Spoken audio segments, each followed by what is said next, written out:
encaixa? Então, nós vamos apresentar sobre a asma e nosso grupo é composto pela Carolina Sequete, Caroline Ramos, eu, Ingrid, e a Karen Kimura e a Letícia Canel. A asma é doença inflamatória crônica das vias aéreas e causa hiperreatividade brônquica. A resposta e ela tem respostas a diferentes estímulos, como alérgenos, hiperventilação, infecções do trato respiratório, exercícios e alterações hormonais e poluentes que vêm através do ar. As manifestações mais comuns é a dispneia, a qual é a falta de ar, os chiados, a tosse, a obstrução das vias aéreas e a obstrução brônquica.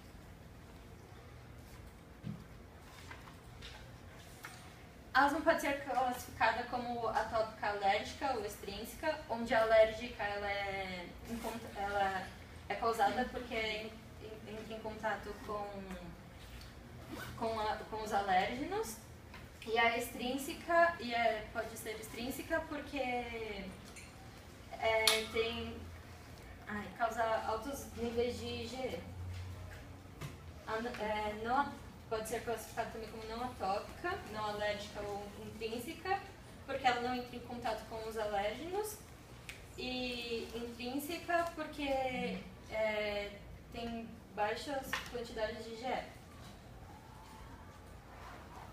Os tipos de resposta podem ser aguda ou inicial, na qual causa uma resposta imediata, e respostas da fase tardia, na qual vai gerar resposta de 4 a 8 horas.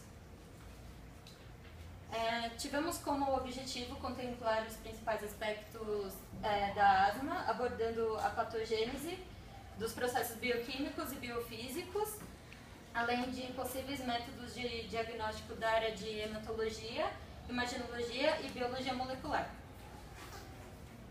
Foi realizada uma revisão bibliográfica na literatura, usando as bases de dados PubMed, Cielo, Google Acadêmico, entre outros, assim como os livros.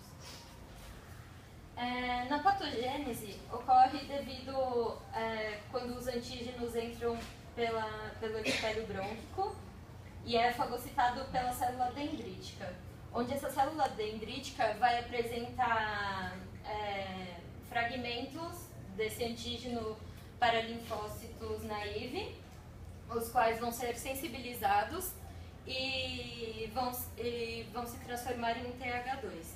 Esse TH2 vai secretar interleucina 4, na qual faz com que o linfócito B mude seu isotipo de IgM para IgE. Esse IgE vai se ligar à membrana do mastócito, que é onde a primeira reação, a primeira resposta ao alérgeno. Num segundo momento onde a pessoa entra em contato com esses antígenos, o TH2 já vai estar sensibilizado. Então, ele vai secretar a interleucina 5, na qual ela recruta eosinófilos, e também esse antígeno vai se ligar aos IgEs da membrana do mastócito, na qual ele secreta os grânulos. Esses grânulos vão causar uma quimiotaxia e ativação de células. Uma das principais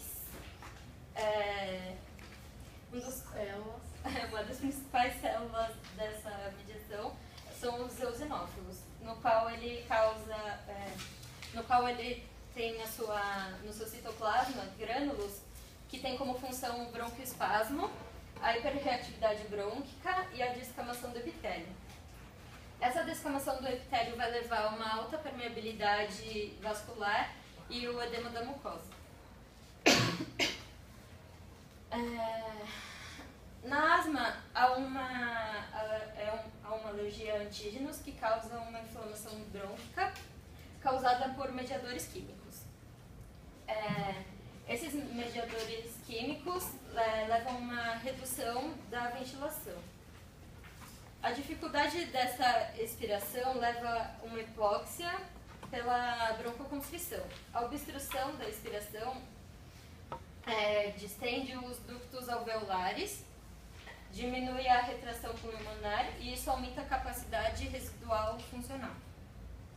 Bom, os mediadores químicos eles têm como principal função a broncoconstrição. O fator de ativação plaquetária, os leucotrienos e as prostaglandinas, elas são provenientes do ácido araquidônico, que são encontradas nas membranas plasmáticas das células inflamatórias. E o fator de ativação plaquetária, ele causa quimiotaxia e ele regula as citocinas. Os leucotrienos, eles são dois principais, o LTCD4 e o LTD4, com receptor cis-LT1. As prostaglandinas, ela tem receptor EP1 e EP2. A proteína básica maior, ela é proveniente do citoplasma do eosinófilo, ela lesa o epitélio respiratório. A histamina é proveniente dos mastócitos e eosinófilos, causando além da broncoconstrição, a vasodilatação, e ela tem receptor H1. Então, aqui nesse bronquíolo nós podemos ver de uma pessoa normal, na qual dentro do bronquíolo tem uma alta concentração de CO2 e fora uma baixa concentração de CO2. Fora também tem uma alta concentração de O2 e dentro uma baixa concentração de O2. Isso vai acontecer por difusão numa troca gasosa. Aqui nesse bronquíolo é de uma pessoa asmática, na qual tem edema da mucosa e a diminuição da luz do bronquíolo. Também ocorre um aumento da contração muscular, na qual dificulta essas trocas gasosas.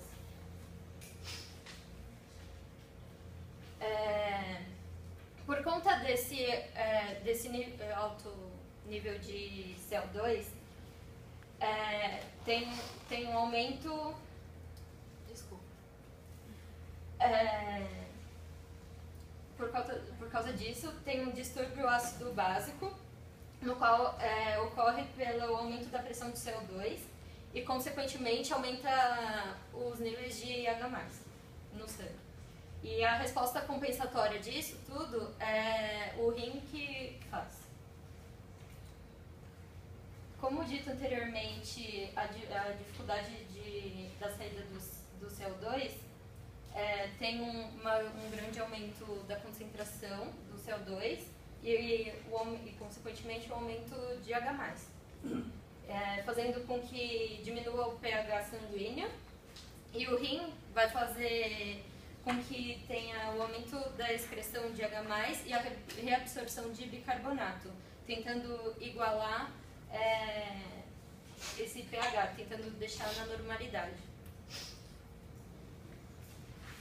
Bom, a resposta compensatória ela começa após 48 a 72 horas depois que começa a acidose respiratória, e pode acontecer uma acidose aguda, que ela ocorre dentro de minutos ou horas e não tem essa resposta compensatória, e uma acidose crônica, que ela é uma condição que já existe há muito tempo e está acompanhada com uma compensação renal máxima. Bom, como diagnóstico, a gente pode ver o hemograma, que apresenta uma leucocitose, que é o aumento da quantidade de leucócitos acima dos valores de referência para a idade do paciente. E dentre os leucócitos, a célula mais importante é o eosinófilo, né, que encontra a eosinofilia. E ela é geralmente discreta, e aqui são os valores de referência. A gente pegou os valores de uma pessoa normal e os valores encontrados com os pacientes asmáticos. Bom, o diagnóstico por técnica de biologia molecular é por PCR e por sequenciamento automático. O PCR consiste em fazer a cópia do DNA in vitro usando elementos básicos do processo de replicação do DNA, o que possibilita a amplificação de uma sequência de DNA ou de um RNA específico. O sequenciamento automático é uma série de processos bioquímicos que tem a finalidade de determinar a ordem dos nucleotídeos nas amostras do DNA. Bom, aqui são os marcadores biomoleculares que a gente encontrou nos cromossomos 5, 6, 11, 16 e 20, onde mostra o polimorfismo e a sua relação com a asma. A gente vai ressaltar dois mais importantes do cromossomo 5, que é o IL13 e o IL4. O IL13 ele é uma citocina imunorregulatória que é produzida por TH2 ativado. Ele